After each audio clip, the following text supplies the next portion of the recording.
أعوذ بالله من الشيطان الرجيم. بسم الله الرحمن الرحيم. أعوذ بالله من الشيطان الرجيم بسم الله الرحمن الرحيم قال ستجدني إن شاء الله صابرا ولا أعصي لك أمرا.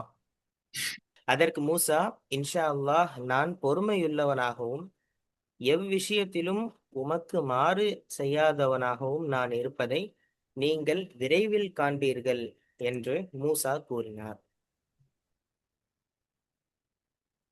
சூரத்துல் கஹ்ஃபினுடைய 69வது வசனத்தை இப்போது நாம் வாசிக்க கேட்டோம். அல்ஹம்துலில்லாஹ். ஆஹ் மூசா அலைஹிஸ்ஸலாம், கிதிர் அலைஹிஸ்ஸலாம் அவங்க ரெண்டு பேர்த்துக்கும் இடையில நடக்கக்கூடிய அந்த கான்வர்சேஷனை பத்தி தான் அல்லாஹ் வந்து சொல்லி காண்பிக்கிறான். ஸோ ஃபர்ஸ்ட் வந்து அவங்களுக்கும் அவங்க இளைஞர்களுக்கும் கூட இருந்த அந்த இளைஞருக்கும் இடையே நடந்த அந்த விஷயங்கள் எல்லாம் அல்லாஹ் சொல்லிட்டு, அடுத்து இந்த இடத்துல வந்து மூசா அலைஹிஸ்ஸலாமுக்கு கிதிர் அலைஹிஸ்ஸலாம் வந்து ஒரு கண்டிஷன் சொல்றாங்க. என்ன கண்டிஷன்னா, நீங்க வந்து உங்களுக்கு அனுபவம் இல்லாத விஷயத்துல உங்களால பொறுமையாக இருக்க முடியாது. நீங்க என்ன ஃபாலோ பண்ண போறீங்க அப்படின்னு சொன்னா அதுவும் கூட உங்களுக்கு கஷ்டம்தான். உங்களால அவ்வளவு பொறுமையா இருக்க முடியாது அப்படின்ற விஷயங்களை எல்லாம் அல்ல போன வசனங்கள்ல சொல்லி காண்பிச்சான். சோ இந்த வசனத்துல மூசா அலைஹிஸ்ஸலாம் அதற்கு ஒரு பதில் சொல்றாங்க. அல்லாஹ் வந்து சொல்லி காண்பிக்கிறான், கால சதஜிதுனி இன்ஷா அல்லாஹு சாபிரன். அல்லாஹ் நாடினால் பொறுமையாளனாக என்னை நீங்கள் காணலாம், பொறுமையாளராக என்னை நீங்கள் காண்பீர்கள். மேலும் உமது எந்த கட்டளைக்கும் பல அசீலக்க அம்ரா, எந்த கட்டளைக்கும் நான் மாறு செய்ய மாட்டேன் அப்படின்னு சொல்லி காண்பிக்கிறார். ஸோ இதுல ஃபர்ஸ்ட் இன்ஷா அல்லாஹ் அப்படின்ற வார்த்தையை நம்ம வந்து பார்க்கலாம். மூசா அலைஹிஸ்ஸலாம் ஒரு பெரிய நபியாக இருந்தும் கூட நான் பொறுமையாக இருப்பேன் அப்படின்னு சொல்லிட்டு தன்மையில வந்து உறுதி வச்சு அவங்க சொல்லல. அந்த பொறுமையை கடைபிடிப்பதற்கும் அல்லாஹ்வினுடைய உதவி எனக்கு வந்து தேவை அப்படின்றத உணர்ந்து இன்ஷா அல்லாஹ், அல்லாஹ் நாடினால் என்ற வார்த்தையை அவங்க வந்து பயன்படுத்தி இருக்கிறாங்க. ஸோ எவ்வளவு பெரிய காரியமாக இருந்தாலும் அதை செய்து முடிக்கக்கூடிய அந்த ஆற்றலை அல்லாஹ் தான் தருகிறான் என்ற பணிவும் கூட ஒரு முஃமினுக்கு மிக அவசியம் அப்படின்றத பார்க்க முடிகிறது. ஸோ இப்போ இந்த இன்ஷா அல்லாவை எடுத்துட்டு தஜிதுனி சாபிரன், என்னை நீங்கள் பொறுமையாளராக காண்பீர்கள் அப்படின்னு சொன்னா, எதிர் அலைஹிஸ்ஸலாம் வந்து மூசா அலைஹிஸ்ஸலாமுடைய பலவீனத்தை சுட்டி காண்பிக்கிறாங்க. அப்ப கூட அவங்க கோவப்படாம ஒரு ஒரு சேலஞ்சா எடுத்துக்கிறாங்க. தன்னை வந்து இந்த இடத்துல சீர்திருத்தம் வந்து செய்யணும் அப்படின்னு சொல்லி நினைச்சு, நான் வந்து பொறுமையாக இருப்பேன், என்னை நீங்க வந்து பொறுமையாளராக பார்க்கலாம் அப்படின்னு சொல்லி சொல்றாங்க. ஸோ கல்வி ஒருவர் வந்து கற்கிறார், தெரிந்து கொள்கிறார் அப்படின்னு சொன்னா அதற்கு தேவையான முதல் தகுதி என்ன அப்படின்னு பார்க்கும் பொழுது பொறுமை. அது நம்மிடமிருந்து வெளிப்பட வேண்டும் அப்படின்றதுதான் இதுல வந்து இதுல பார்க்க முடிகிறது. மூசா அலைஹிஸ்ஸலாம் அப்படிதான் வந்து சொல்றாங்க. சொல்லிட்டு வலா அஸீலக அம்ரா, உங்க கட்டளைக்கு வந்து நான் மாறு செய்ய மாட்டேன். இப்போ ஒரு மாணவர் வந்து தன்னுடைய ஆசிரியருக்கு வழங்கக்கூடிய ஒரு மிகப்பெரிய ஒரு உயர்ந்த மரியாதை. நீங்க என்ன சொன்னாலும் சரி, அது என்னுடைய அறிவுக்கு புரிஞ்சாலும் புரியாவிட்டாலும் உங்களுடைய சொல்லுக்கு நான் கட்டுப்படுவேன், அதுல வந்து எந்த ஒரு மாறும் நான் செய்ய மாட்டேன் அப்படின்னு சொல்லிட்டு உறுதியாக சொல்லக்கூடிய ஒரு இதை வந்து பார்க்கிறோம். இப்போ மாணவருடைய கீழ்ப்படிதல் அப்படின்றது இந்த வசனத்துல ரொம்ப பெரிய ஒரு முக்கியமான விஷயம். எவ்வளவு முக்கியமான ஒரு அம்சம் அப்படின்றத இதுல நம்ம வந்து பார்க்கிறோம். அதே மாதிரி மூசா அலைஹிஸ்ஸலாமுக்கு தெரியும் இந்த பயணம் வந்து ரொம்ப கடினமானது. ஆனாலும் போன வசனத்துல சொல்லி காண்பிச்ச மாதிரி 66வது வசனத்துல ருஷ்தா அப்படின்னு அல்லாஹ் வந்து ஒரு வார்த்தையை சொன்னான். அப்ப அந்த ருஷ்தனா நேர்வழி காட்டக்கூடிய அந்த அறிவை பெறுவதற்காக தன்னுடைய அந்த சுய விருப்பங்களையும் அந்த தர்க்கங்களையும் கோபத்தையும் எல்லாத்தையும் அடக்கி பொறுமையாளராக இருக்கிறதுக்கு மூசா அலைஹிஸ்ஸலாம் தயாராக இருந்தாங்க அப்படின்றத வந்து ஒரு அவங்களுடைய கல்விக்கான ஒரு அர்ப்பணிப்பாக நம்ம வந்து பார்க்க முடிகிறது. சோ இன்னைக்கு சூழல்ல இந்த வசனம் நம்மள்ட்ட என்ன சொல்லி காண்பிக்குது அப்படின்னு பார்த்தா, மூசா அலைஹிஸ்ஸலாம் அவங்களுடைய அந்த பொறுமை, அதே மாதிரி அவங்கள்ட்ட இருந்த திறமை, அதன் மீது மட்டும் அந்த நம்பிக்கை இல்லாம, அல்லாஹ் நாடினால்தான் அப்படின்னு சொல்லிட்டு, அவங்களுடைய செயல கூட அல்லாஹ்வினுடைய நாட்டத்தோடு இணைச்சு சொல்றாங்க. பொறுமையாக இருக்கவும் ட்ரை பண்ணா முடியும். திறமையா முடியும். ஆனாலும் கூட அல்லாஹ்வுடைய நாட்டத்தின் அடிப்படையில் அது இருந்தால் இன்னும் சிறப்பாக இருக்கும். அப்ப இன்ஷா அல்லாஹ் அப்படின்ற வார்த்தைய அவங்க சொல்லியிருக்கிறாங்கன்னு பார்க்கிறோம். அப்ப இன்னைக்கு என்னால முடியும் அப்படின்னு சொல்லிட்டு ஒரு ஒரு ஓவர் கான்ஃபிடென்ஸாக சில டைம்ல வந்து நம்ம சொல்லக்கூடிய அந்த வார்த்தை வந்து நம்மளே அறியாம ஒரு ஒரு கர்வத்தை வெளிப்படுத்தக்கூடிய சில வார்த்தையாக மாறுவதற்கு சான்சஸ் இருக்கு. ஸோ அதனால நம்மளுடைய எந்த முயற்சியாக இருந்தாலும் அல்லாஹ்வினுடைய அந்த உதவி, அதை அங்கீகரிக்கக்கூடிய ஒரு பணிவு என்பது நமக்கு வளர வேண்டும் அப்படின்றது இதுல நம்ம பார்க்கிறோம். அதே மாதிரி மூசா அலைஹிஸ்ஸலாம் ஒரு பெரிய அதிகாரத்துல இருந்தாங்க. கிதிர் அலைஹிஸ்ஸலாம் அவங்களுக்கு கட்டுப்பட்டு நடக்கிறேன் அப்படின்னு சொல்லி சொன்னதே ஒரு மிகப்பெரிய அந்த சுய கட்டுப்பாடு. நான் வந்து என்னையே கண்ட்ரோல் பண்றேன் அப்படின்னு சொல்லி. ஆஹ் இன்னைக்கு வந்து ஒரு பெரிய கம்பெனில அதே மாதிரி வந்து சமூக இருக்கக்கூடிய அந்த அமைப்புகள்ல வேலை செய்யும் போது தன்னுடைய அந்த தனிப்பட்ட விருப்பு வெறுப்புகளை எல்லாம் விடுத்து பொதுவான பொது நன்மைகளுக்காக ஒழுங்குமுறைக்காக ஒரு தலைமைக்கு கட்டுப்படக்கூடிய ஒரு பண்பு அப்படின்றது ரொம்ப ரொம்ப அவசியமாக இந்த வசனம் நமக்கு வந்து சொல்லி காண்பிக்கிறது. அதே மாதிரி ஆஹ் சவால்கள் நம்ம வாழ்க்கையில எத்தனையோ சமயத்துல வரும். அந்த சவால்களை ஏற்றுக்கொள்வதற்கு நம்ம வந்து தயாராக இருக்கணும்.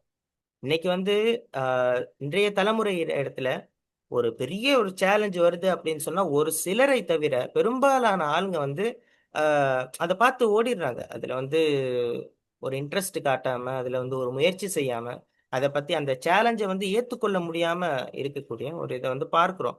ஆனா என்னால் முடியும், அல்லாஹ்வினுடைய நாட்டம் இருந்தால் நிச்சயம் என்னால் முடியும் அப்படின்ற ஒரு பாசிட்டிவ் மைண்டோட ஒரு பொறுப்பை சுமக்கக்கூடிய அளவிற்கு ஒரு சமுதாயம் மாற வேண்டும். இப்போ இன்னைக்கு வந்து ஒரு பெரிய வேலை இருக்கு அப்படின்னா ஒரு சிலர் மட்டும்தான், அதுவும் விரல் விட்டு எண்ணிடலாம், அந்த மாதிரியான சிலர் தான் அந்த சேலஞ்சை எதிர்கொள்வதற்கு தயாராக இருக்கிறாங்களே தவிர பெரும்பாலும் அதை கண்டு பின்வாங்கி போகக்கூடிய ஒரு நிலைமை இருக்கிறது. இது வந்து ஒரு பெரிய பாதிப்பு. எவ்வளவு பெரிய விஷயமாக இருந்தாலும் அல்லாஹ் எனக்கு உதவுவான், நான் முயற்சி செய்வேன், அதை நான் சரியாக முறையில் நடத்தி விடுவேன் என்ற நம்பிக்கை நம்மிடத்திலே வள வேண்டும்.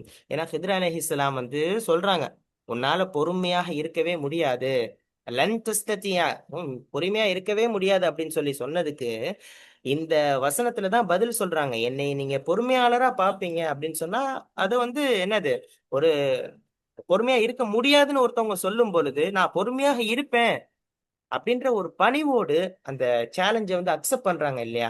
அதுதான் வந்து ஒரு வீரனுக்கு அழகு. அல்லாஹ்வினுடைய நாட்டத்தின் அடிப்படையில் என்னுடைய முயற்சியின் அடிப்படையில் என்னால் முடிந்த அளவுக்கு நான் வந்து அந்த சேலஞ்சை எதிர்கொள்வேன், ட்ரை, என்னுடைய பெஸ்ட் என்னவோ அதை நான் கொடுப்பேன் அப்படின்ற ஒரு சேலஞ்ச் இன்றைய சமுதாயத்துல வர வேண்டும் அப்படின்றத இந்த வசனம் நமக்கு சொல்லித் தருகிறது.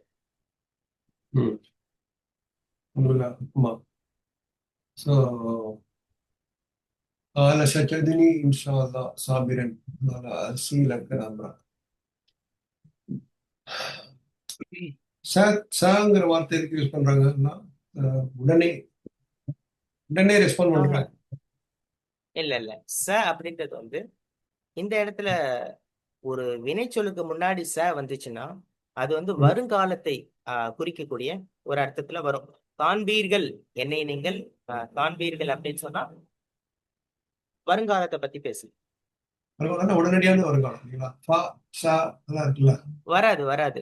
பாவுக்கு வேற மீனிங் வரும், சவுக்கு வேற மீனிங் வரும். அதுவும் வினைச்சொல்லோட சேரும் போது வருங்காலத்தை மட்டும் குறிக்கக்கூடிய ஒரு பொருள்ல வருது. இல்லைங்க.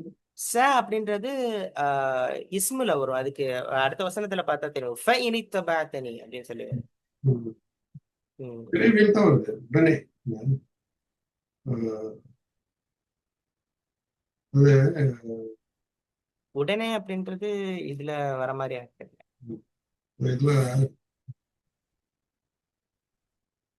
ஓகே அல்லாஹ் இந்த சான்னா வந்து இப்பொழுதே எப்போ பாடம் ஆரம்பிக்கிறாங்கன்னு சொல்ல முடியாது. உடனே இந்த பேசிக்கிட்டே இருக்கோம், உடனே பாடத்தை ஆரம்பிச்சாலும் ஆரம்பிக்கிறாங்க இல்லையா? இந்த கிதிர் அலைஹிஸ்ஸலாம். ஸோ உடனே இந்த விசுவாசனாலும் அப்படின்னு ஒரு சில முஃபஸிரீன்கள் சொல்றாங்க. என்ன ஸோ என்னை காண்பீர்கள், அஹ், இன்ஷா அல்லாஹ் மேல தவக்கல் வச்சிடறாங்க. அல்ல, நெஞ்சங்கள்லாம் கல்பை வந்து கண்ட்ரோல் பண்றது அல்ல தானே இல்லையா? ஸோ ம்.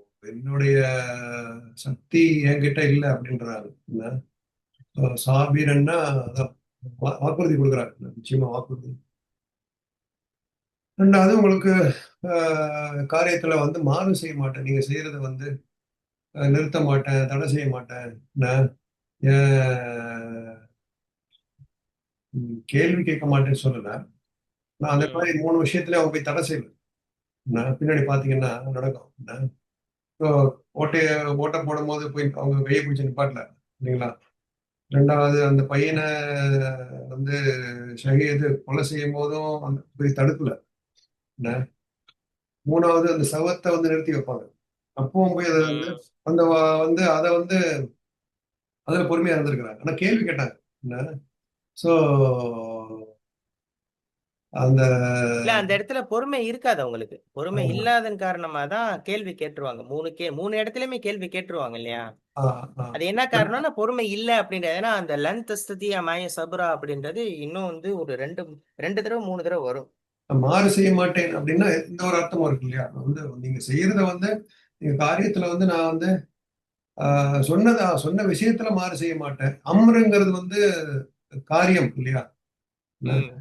காரியம் வந்து சொன்னதை வந்து கேள்வி கேட்டிருக்காங்க. ஆனா கேள்வி கேட்க வேணாம்னு சொல்லுவாங்க. ஆமா, அடுத்த கண்டிஷன் போடுவாங்க.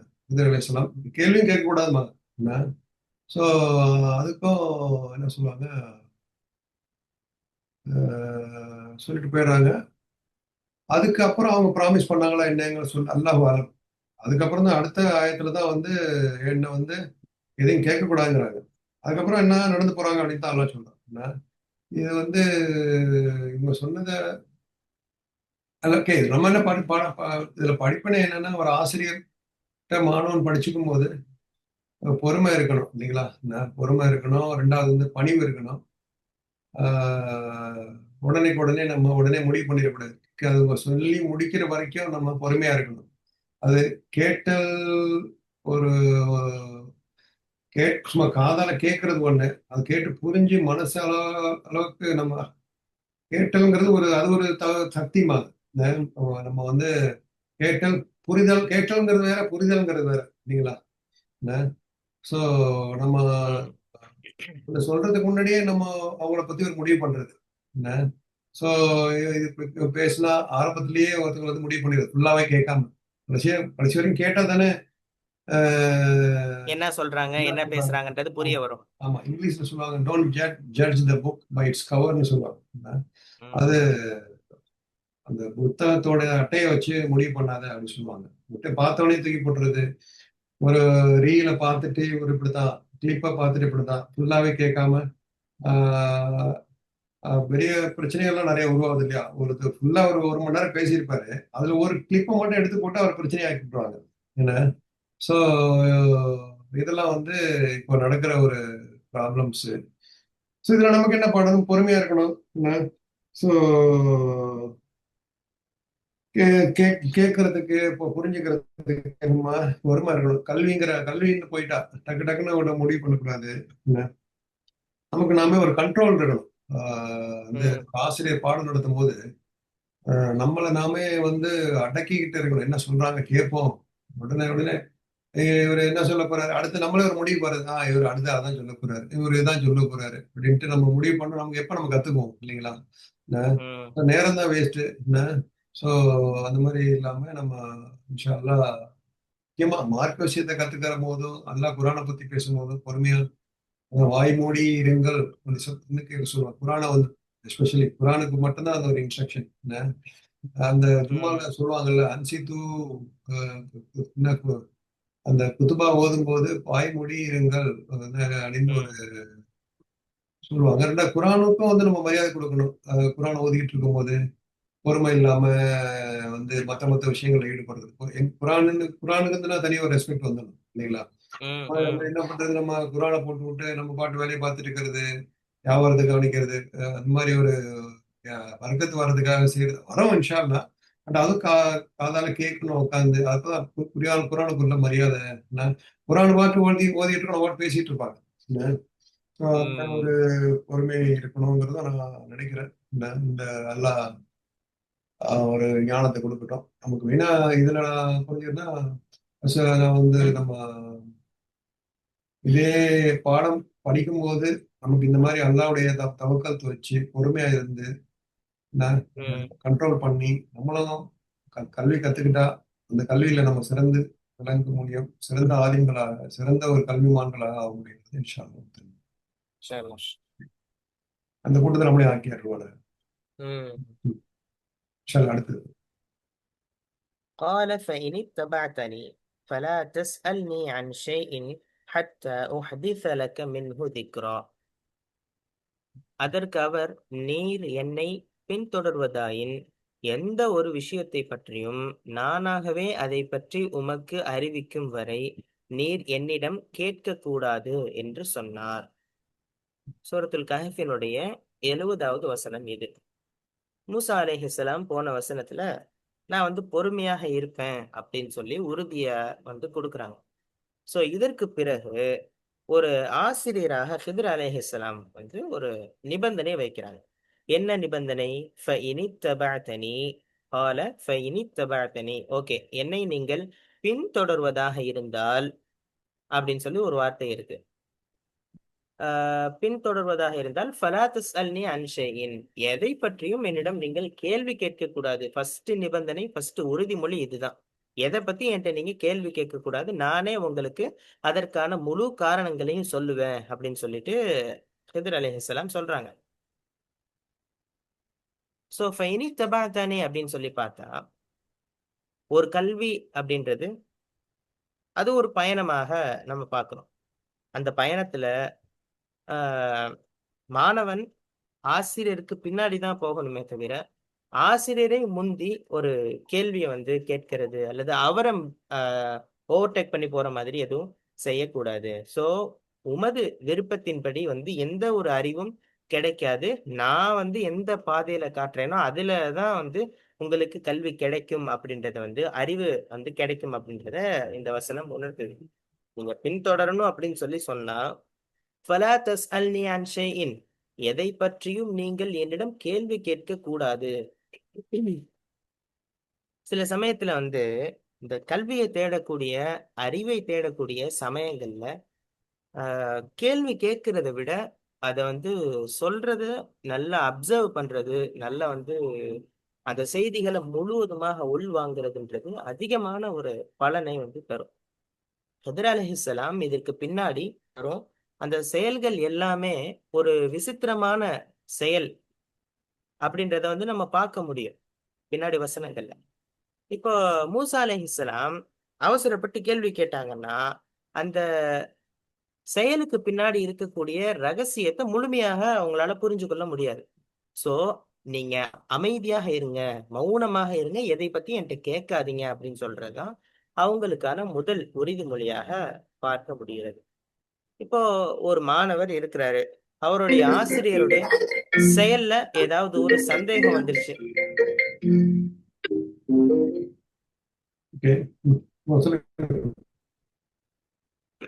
ஒரு மாணவர் அவருடைய ஆசிரியரோட செயல்ல ஏதோ ஒரு சந்தேகம் வருது அல்லது வந்து ஏதோ ஒரு டவுட் வந்துருச்சு அப்படின்னு சொன்னா அவசரப்பட்டு அதுல வந்து இடையூறு செய்யாம அந்த பாடம் வந்து தடைப்படுற மாதிரி மாறிடும். சோ ஆசிரியர் செய்யக்கூடிய காரியத்துல ஒரு செயல்ல ஒரு அர்த்தம் இருக்கும் அப்படின்னு சொல்லி நம்பி அதை காத்திருக்கிறது அப்படின்றது ஒரு மாணவருடைய கடமை. அதாவது இங்க பொறுமையாக ஒரு கண்ணியமாக காத்திருக்கணும். அதற்கு பின்னாடி நமக்கு வந்து ஒரு டவுட் வருது, இல்ல அதை பற்றிய ஒரு சந்தேகம் வருது அப்படின்னு சொன்னா அதை நம்ம தெளிவுபடுத்திக்கலாம் அப்படின்றது. ஏன்னா ஒருவேளை அந்த ஆசிரியர் சில சமயத்துல வந்து தவறே விட்டிருந்தாங்கன்னா கூட பிறகு நம்ம சொல்லி அதை வந்து கரெக்ஷன் பண்ணிக்கலாம் அப்படின்றது இதுல வந்து பார்க்க முடிகிறது. ஹத்தா உஹதிஸ லக மின்ஹு திக்ரா, நானாக உமக்கு அதை பற்றிய விளக்கத்தை சொல்லும் வரை. அப்படின்னா நானா சொல்லுவேன் உங்களுக்கு, நான் வந்து ஒரு செயலை செய்வேன் அப்படின்னு சொன்னா அந்த செயலுக்கு பின்னால் உள்ள காரணங்களை நானே உங்களுக்கு சொல்லுவேன். அது வரைக்கும் நீங்க வெயிட் பண்ணுங்க அப்படின்றத இங்க வந்து ஹித்ர் அலைஹிஸ்ஸலாம் சொல்லி காண்பிக்கிறாங்க. ஸோ ஒரு காலக்கெடு அவங்க வந்து ஒரு டைமிங் சொல்றாங்க. அது நான் எப்போ உங்களுக்கு இதற்கான விளக்கத்தை சொல்லுவேனோ அது வரைக்கும் அப்படின்னு. ஹத்தா உஹதிஸ லக அப்படின்னா அறிவு அப்படின்றது வந்து ஆசிரியர்கிட்ட இருந்து மாணவருக்கு போகக்கூடிய ஒரு ஓட்டம். எந்த நேரத்துல எந்த தகவலை சொன்னா சரியாக இருக்கும் அப்படின்றத வந்து ஒரு ஆசிரியர் தான் தீர்மானிக்கணும். இப்போ நீங்க கேட்கும்போது உங்களுக்கு அந்த விளக்கம் கிடைக்காது. நான் வந்து எந்த இடத்துல எந்த டைம்ல சொல்றேனோ அந்த டைம்ல தான் உங்களுக்கு அதற்கான முழு விளக்கங்களும் புரியும் அப்படின்றது ஒரு மறைமுக பொருளாக நம்ம வந்து பார்க்க முடிகிறது. மென்ஹு திக்ரா அதை பற்றிய விளக்கம். இங்க திக்ர அப்படின்றது வந்து ஒரு செயலுக்கு பின்னாடி இருக்கக்கூடிய ரகசியம், அதனுடைய நோக்கம், இது எல்லாத்தையும் வந்து குறிக்குது. நான் செய்யக்கூடிய ஒவ்வொரு செயலுக்கு பின்னாடியும் ஒரு காரணம் உண்டு. அதை நானே உங்களுக்கு சொல்லுவேன். அது வரைக்கும் நீங்க பொறுமையா இருக்கிறது மட்டும்தான் உங்களுடைய வேலை, உங்களுடைய பணி அப்படின்னு சொல்லி ஹிதர் அலைஹிஸ்ஸலாம் மூசா அலைஹிஸ்ஸலாம் அவங்களுக்கு வந்து தெளிவுபடுத்துறதை நம்ம வந்து பார்க்கிறோம். சோ இதுல நமக்கு என்ன புரிய வருது அப்படின்னு சொல்லி பார்த்தா, ஒரு விஷயத்த வந்து ஒரு ஆக்டிவா இருந்து நம்ம வந்து அதை லிசன் பண்ணணும், முழுவதுமாக அதை அப்சர்வ் பண்ணணும் அப்படின்றது நமக்கு இதுல இருந்து கிடைக்கக்கூடிய ஒரு பாடம். சோ இன்னைக்கு உலகில நிறைய இடத்துல பார்க்கிறோம், ஒரு விஷயத்த முழுமையா ஃபுல்லா கேட்டு முடிக்கிறதுக்கு முன்னாடியே ஆஹ் இடையூறு இந்த கேள்வி கேட்கிறவங்க இருக்கிறாங்க. சில பேர் வந்து என்ன செய்வாங்கன்னா அதை ஃபுல்லாமே கேட்டுட்டு அப்புறமே வந்து கொஸ்டின் பண்ணுவாங்க. பட் நானாக விளக்கும் வரை கேட்காதே அப்படின்னு சொல்லி இந்த வசனத்துல இருக்கிற நிபந்தனை அதனுடைய முழு பின்னணியுடன் உள்வாங்குன்ற வரைக்கும். ஏன்னா வந்து ஒரு ஆசிரியருக்கு நல்லா தெரியும் அவங்க வந்து எந்த இடத்துல எது எது சொன்னா சரியா இருக்கணும். அப்படி சொல்ற வரைக்கும் ஒரு மாணவனாக பொறுமையாக இருக்க வேண்டும் அப்படின்றதுதான். அதாவது முழுமையாக அந்த விஷயத்தை கவனிக்கணும், அப்சர்வ் பண்ணணும் அப்படின்றத நம்ம வளர்த்து கொள்ளணுன்றது இந்த வசனம் நமக்கு சொல்லித் தரக்கூடிய ஒரு செயலாக பார்ப்போம். அதே மாதிரி ஒரு பயிற்சியில அல்லது வந்து ஒரு ஒரு டேர்ம்ஸ் அண்ட் கண்டிஷன்ல நம்ம வந்து ஆஹ் மதிக்கிறோம் அப்படின்னு சொல்லி சொன்னா அதுலயும் வந்து ரொம்ப கவனமாக நம்ம இருக்கணும். ஏன்னா இப்போ ஒரு சில டேர்ம்ஸ் அண்ட் கண்டிஷன்ஸ் வந்து ஒரு இடத்துல விதிப்பாங்க. அதுக்கு வந்து கட்டுப்படாம என்னுடைய நலனுக்காக அல்லது வந்து என்னுடைய இஷ்டத்திற்காக நான் வந்து எதையும் செய்யக்கூடாது அப்படின்றது இதுல தெரிய வருது. ஒரு நிபந்தனை விதிக்கிறாங்கன்னா அந்த நிபந்தனைக்கு உட்பட்டு சரியாக இருக்கணும் அப்படின்றது. அதே மாதிரி வந்து அறிவு அப்படின்றது எடுத்த எடுப்பிலேயே ஒரேடியா எதுவுமே கிடைக்க போறது இல்லை. அப்படி கிடைக்கவும் முடியாது. அப்படி கிடைச்சாலும் அது உடனே மறந்து போயிடும். படிப்படியாக தெளிவாக ஒரு விஷயத்த வந்து நம்ம விளங்குறோம் அப்படின்னு சொன்னா அந்த இடத்துல ஆஹ் இன்னும் நமக்கு வந்து சில விஷயங்கள் புரிய வரும். ஏன்னா வரிசையாக ஒவ்வொரு விஷயமாக ஒவ்வொரு பாயிண்டாக அல்லது வந்து இடத்திற்கு ஏத்த மாதிரியான விளக்கங்கள் சரியாக இப்படி எல்லாம் வரும் பொழுது அந்த அறிவு அப்படின்றது படிப்படியாக கிடைச்சு முழுவதுமாக புரியக்கூடிய ஒரு சிஸ்டமாக அதை வந்து நம்ம உணர முடியும். ஸோ இன்றைக்கான கல்வி திட்டங்கள், இன்னைக்கு வந்து எவ்வளவோ கல்வி திட்டங்கள் இருக்கு. அது எல்லாமே மாணவர்களுடைய பக்குவம் எப்படி இருக்கு, அவங்களுக்கு எந்த வயசுல எதை கொடுத்தா சரியாக இருக்கும், அவங்க எதை எப்போ புரிஞ்சுக்கிடுவாங்க அப்படின்ற இது வந்து கல்வி திட்டங்கள், அந்த கரிக்குலம் அப்படின்றது வந்து பார்த்து வடிவமைக்கப்படணும் அப்படின்றதும் இதுல நம்ம தெரிய முடியுது. ஏன்னா ஒருத்தவங்களுக்கு வந்து நம்ம ஒரு கல்வியை சொல்றோம் அப்படின்னா அவங்கள வந்து வயசு கம்மியாக இருப்பாங்க, அவங்களுக்கு வந்து பெரிய ஒரு சப்ஜெக்டை கொண்டு போய் நம்ம கொடுக்கவும் முடியாது. அதே மாதிரி வயசுல கூட இருக்கிறவங்களுக்கு ரொம்ப ரொம்ப ஈஸியான ஒரு சப்ஜெக்டையும் நம்ம சொல்ல முடியாது. அப்போ அவங்களுக்கு எதை எப்படி சொல்லணும் அப்படின்ற அந்த பக்குவம் இருக்கு இல்லையா, அதன் அடிப்படையில தான் இன்றைக்கான கல்வி திட்டங்களும் சரி, அதே மாதிரி ஒருத்தவங்களுக்கு நம்ம சொல்ல போற விஷயமும் சரி, அதுக்கு வடிவமைக்கப்பட்டு இருக்கணும் அப்படின்றத இந்த வசனம் நமக்கு சொல்லித் தரும். அதான் தபகத்தனி அப்படின்னா இல்லைதான் வந்தா தாபீன்கள் வார்த்தைலாம் இருந்தா வருது. தாபீன்கள் தபக தாபீன்கள். ஸோ ரசூல் ஸல்லல்லாஹு அலைஹி வஸல்லத்தை ஃபாலோ பண்ணவங்க தாபீன்கள் இல்லைங்களா? ஸோ சஹாபாக்கள் வந்து ஃபர்ஸ்ட்ல இருக்கிறாங்க, சஹாபாக்களை பின்பற்றவங்க தாபீன்கள் இல்லைங்களா? எந்தெந்த அப்படித்தானே வருது. சஹாபாக்களுக்கு ஆமா அப்புறம் ஆமா. தபக தாபீன்கள் அதுக்கு பின்னாடி வரவங்க. ஸோ இது வந்து ஃபர்ஸ்ட் தொடங்குறதே சஹாபாக்களுக்கு பின்னாடி வர்றவங்க தான். ஏன்னா அவங்க சஹாபாக்கள் அப்படின்னு சொன்னா ரசூல் ஸல்லல்லாஹு அலைஹி வஸல்லம் நேர்ல பார்த்து ஈமான் கொண்டவங்க. ஸோ அவங்க இஸ்லாம் வந்து ரசூலுல்லாஹி இஸ்லாம் இருக்கும்போதே வளர்ந்துருச்சு. அவங்க தாபீன்கள் மூலமாவும் தாபீன்களும் வந்து அப்படி இப்போ நாமெல்லாம் அப்போ வந்து இப்போ இஸ்லாம் வளர்றதுக்கு அவங்களும் ஒரு காரணம். நம்பிக்கையோட பின்பற்றுறதுன்னா என்ன, ஒரு நம்பிக்கையோட என்ன, நம்பிக்கையோட பின்பற்றுறது. நான் இது வந்து நம்ம குரானு என்ன வந்து நம்ம இதை நம்பிக்கையோட ஃபாலோ பண்ணணும் அப்படிங்கிற நம்பிக்கை இருக்கணும். நான் எல்லாம் இதை நமக்கு சொல்றான்னு நினைக்கிறேன். எந்த கேள்வியும் கேட்காதீங்க. என்ன ஹத்தா ஊதிசலக்க மின்வதிக்க நானா வந்து அதை விளக்கம் சொல்ற வரைக்கும். நம்ம இப்போ அல்லாஹ் நம்மள்ட்ட பாடம் நடத்துற மாதிரி இருக்கு. ஓ அலீஃப் லாம் மீம் அப்படின்னு படிக்கிறோம் இல்லைங்களா? அது வந்து நமக்கு அதோட அர்த்தம் தெரியாது. அல்லாஹ் ஆலம் என்ன. ஸோ அதுல போய் நம்ம எல்லாம் சொல்றோம், இது வந்து அல்லாவே சொல்லிடுறான், இது சில விளக்கங்கள் வந்து உங்களுக்கு தெரியாதுன்னு சொல்லிடுறான், நம்ம அப்படியே ஏத்துக்கணும் என்ன. ஸோ அப்பதான் நமக்கு வந்து சரியான வழிகாட்டுதல் கிடைக்கும். அதை போய் நம்ம வந்து ரிசர்ச் பண்ணிக்கிட்டு அந்த அலீஃபுக்கு இப்படி இருக்கலாம், லாமுக்கு இப்படி இருக்கலாம், மீமுக்கு அப்படி இருக்கலாம். அலிஃப்லாம் மீம்னா அலிஃப்லாம் மீம் தான். வேணும்னா நம்ம இன்ஷா அல்லாஹ் ஆகிரத்துல போய் அல்லாட்ட கேட்டுக்க வேண்டியதான், அல்லாஹ் இதோட அர்த்தம் என்ன என்ன. அப்பன்னா அல்லாஹ் திக்ர் கொடுப்பான், விளக்கத்தை கொடுப்பான் என்ன. ஸோ இது மூலமா நமக்கு அல்லாஹ் என்ன பாடம் நடத்துறான் அப்படின்னா, அந்த குரான்ல ஹதீஸ்கள்ல வந்ததை நம்ம அப்படியே ஃபாலோ பண்ணிட்டு போக வேண்டியதுதான், நம்பிக்கையோட ஃபாலோ பண்ணி என்ன. ஸோ அல்லாஹ் விளக்கம் தர்ற வரைக்கும் நம்ம ஜக்காத்து கொடுக்க சொன்னானா நம்ம கொடுத்துட்டு போகணும். ஹஜ்ஜு செய்ய சொன்னானா செஞ்சுட்டு போகணும். ஹலால் ஹராம பேண சொன்னானா பேணிட்டு போகணும் என்ன. ஏன் எதுக்கு என்ன, அதுக்கு வியாக்கியானம் பண்ணி நம்ம விளக்கம் தெரிஞ்சுதான் பண்ணுவேன். ஏன் 4 ரக்காத்து, ஏன் ஏன் 5 வேளை தொழுவுறது அப்படி நம்ம கேள்வியெல்லாம் கேட்க முடியாது பாருங்க. நான் புரிஞ்சுக்கிறது அதான், இந்த குரானுக்கு நம்ம என்ன லைஃப்ல இப்ப அப்ளை பண்ணலாம் இதை அப்படின்னா, ரெண்டாவது வந்து நமக்கு தெரியாத விஷயங்கள் ஒருத்தங்க பாடம் நடத்திட்டு இருக்கும்போது என்ன, அது அவங்களா சொல்ற வரைக்கும் நம்ம பொறுமையா இருக்கணும். சில பேர் ஒரு பாடம் நடத்திட்டு இருக்கும்போது, செமினாரு பேச்சுக்கள் நடத்தும் போது நம்ம கடைசி வரைக்கும் என்ன சொல்றான்னு கேட்டு கேள்வி கேட்டா ஒன்றும் நல்லா நடுவில் கேள்வி கேட்டா அவங்கள போயிட்டு டிஸ்டர்ப் பண்ற மாதிரி இருக்கும். கேள்வி கடைசியில கேட்டாலும் கொஞ்சம் அறிவுபூர்வமான கேள்வியா இருக்கணும். அது கேள்வியே கேட்க வேணாம்னு சொல்லல என்ன. இந்த கேள்வி வேற, அதாவது அறிவுபூர்வமான கேள்விகள். அதாவது ஒரு ஆசிரியர் வந்து ஒரு நல்ல மாணவன் மூலமா சிறந்த ஆசிரியர் உருவாகிறாங்கன்னு சொல்றாங்க என்ன. புத்திசாலித்தனமான கேள்விகள் சரியான நேரத்துல கேட்கணும் என்ன. அப்பதான் நமக்கு விளக்கம் கிடைக்கும் என்ன. ஸோ கேட்கறது அதுக்கு பேலன்ஸ் வேணும். எல்லாத்தையுமே கேட்க முடியாது. எது கேட்கணும் எது கேட்கக்கூடாதுங்கிற ஞானத்தை எல்லாம் தான் நமக்கு கொடுக்கணும் என்ன. ஸோ சொல்றாங்க, நானா அறிவிக்கும் வரை நீ என்ன கேட்கக்கூடாதுங்கிறாங்க. அப்போ வந்து என்ன பண்ணணும், அந்த அறிவிக்கிற வரைக்கும் நம்ம கேட்காது. அந்த கண்டிஷன் நம்ம ஒத்துக்கணும். ஒரு மாநாட்டுக்கு போறோம், இந்த கேள்வி இறுதியாக கேட்போம் அப்படின்னு கேட்பாங்க, சொல்லுவாங்க. அப்பதான் நம்ம கேட்க முடியும். அப்பதான் அந்த பேச்சாளருக்கும் வந்து ஒரு தொந்தரவு இருக்காது என்ன. ஸோ மற்ற கேட்கறவங்களுக்கும் எந்த தொந்தரவும் இருக்காது. நடுவில் கேள்வி கேட்கறது சொல்லுவாங்கல்ல, முந்திரி கொட்டை மாதிரி முந்திக்கிட்டு நம்ம போய் நம்ம பண்ணா வந்து நமக்கு வந்து கல்வி வந்து ஒழுங்கா நம்ம கத்துக்க முடியாது.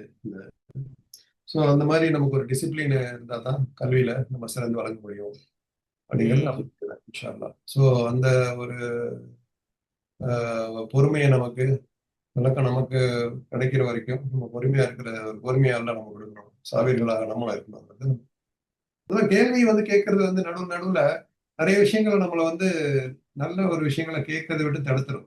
அவர் ரசூலுல்லாஹி என்ன பண்றாங்க, ரசூலுல்லாஹி 27 லைலத்துல் கத்ரை அறிவிக்கிறதுக்காக வெளியே வராங்க என்ன. ஸோ ரெண்டு பேரும் சண்டை போட்டுக்கிட்டு இருக்கிறாங்க என்ன. ரசூலுல்லாஹி எவ்வளவு பெரிய ஒரு நம்ம நபி, அவங்களை வந்து எவ்வளவு மரியாதை கொடுக்கணும். ஒரு ஆசிரியர் வந்து உடனே நிப்பாட்டிடணும் என்ன. அந்த நேரத்துல அவங்க இந்த மாதிரி கேள்வி கேட்கல. அது இந்த கான்டெக்ட் வருமா என்ன தெரியல. இந்த மாதிரி பிரச்சனை என்ன பண்ணிடுறாங்க, ரசூல் அல்லாஹ் வந்து அந்த லைலத்துல் கத்ரை மறக்கடிச்சிடுறாங்க. உண்மைதானே அது என்ன. ஆமா, அதுல அங்க ஒரு முக்கியமான விஷயம் இருக்கே. அதாவது வந்து ஒருத்தவங்க ஒரு விஷயத்த சொல்ல வர்றது, அதுக்குள்ள அந்த முணுமுணுப்பு சவுண்டு அது மாதிரி டிஸ்டர்பன்ஸ் இருந்தாலே சொல்லவே வராது. என்ன நினைக்கிறீங்க?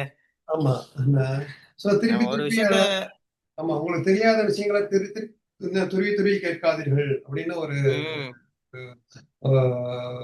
ஹதீஸும் இருக்குது என்ன. தேவையில்லாத விஷயத்துல போய் மூக்கள் நுழைக்கிறது என்ன, ரொம்ப டீப்பா போற சில சப்ஜெக்ட்ஸ்ல என்ன, நமக்கு தெரியாத விஷயம் நம்மளோட ஃபீல்டு என்னவோ அதுல போகணும், தெரியாத விஷயம் தெரிஞ்சு கேட்டுக்கணும்.